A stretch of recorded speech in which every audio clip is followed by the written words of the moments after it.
તલોદ સામૂહિક આરોગ્ય કેન્દ્ર ખાતે પ્રધાનમંત્રી નરેન્દ્ર મોદી સાહેબના વિઝન અને મિશન આયુષ્યમાન ભવ કાર્યક્રમ અંતર્ગત આરોગ્ય મેળાનું આયોજન કરવામાં આવ્યું। આ સાથે ઈડર તાલુકાના જાણીતા વિપુલભાઈ લોનવાલા આ કાર્યક્રમમાં હાજર રહી ડોક્ટર જતીન સાથે વૃક્ષારોપણ કર્યું હતું। Story report by Dilip Parmar, Sabarkantha. કાર ચૌહાણ કાળસી જવાનસી ગામ સિમલિયા મને સાફ કર્યું હતું। કઈ જગ્યાએ કર્યું?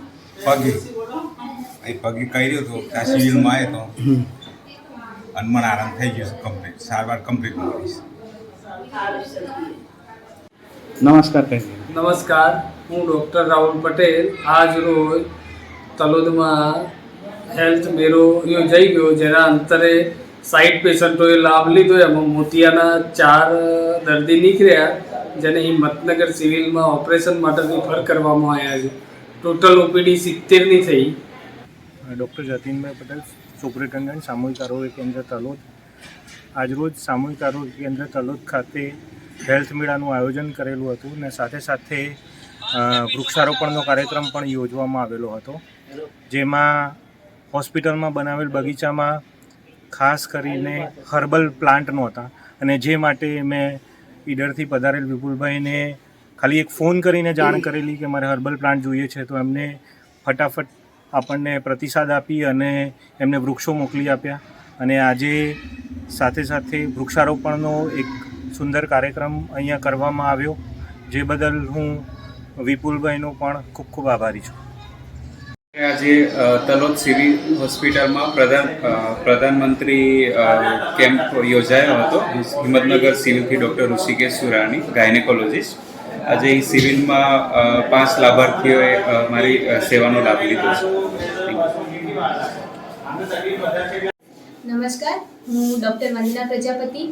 આજે CHC સિવિલ તલોદ ખાતે આપણે આરોગ્ય કેમ્પનું આયોજન કરેલ છે। અહીંયા આપણે માનસિક રોગોના વિભાગમાં આપણે આજ સવારથી 9 વાગ્યાથી 8 થી 10 પેશન્ટ જોયેલ છે અને બીજા પણ અલગ અલગ આરોગ્ય વિભાગ તરફથી આંખના, ગળાના, પછી ફિઝિશિયન એવા તમામ પ્રકારના ડૉક્ટરો અહીંયા આજે સેવા આપી રહ્યા છે। નમસ્કાર, હું ડૉક્ટર વિશાલ દેસાઈ, હું GMERS હિંમતનગરથી અહીંયા તલોદ ખાતે આજે PMJ અંતર્ગત યોજનાની કેમ્પ માટે અહીંયા આવ્યા છે, સરકારી યોજના હેઠળ।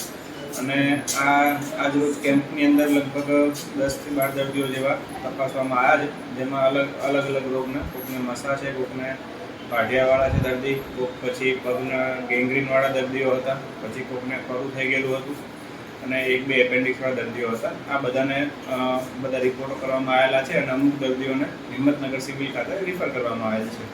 બાકી દર્દીઓને જે અહીંયા જે સામાન્ય અને નાના રોગો હતા એમને એ પ્રમાણે દવા આપીને સારવાર કરવામાં આપેલી છે।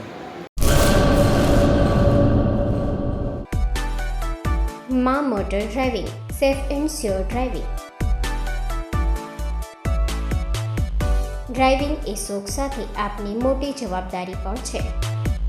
અમારા ઇન્સ્ટ્રક્ટર દ્વારા સચોટ અને સરળ માર્ગદર્શન। આપની રોજની તાલીમની માહિતી મેળવીને શું અધુરાશ છે એના ઉપર પૂરું ફોકસ કરાય છે।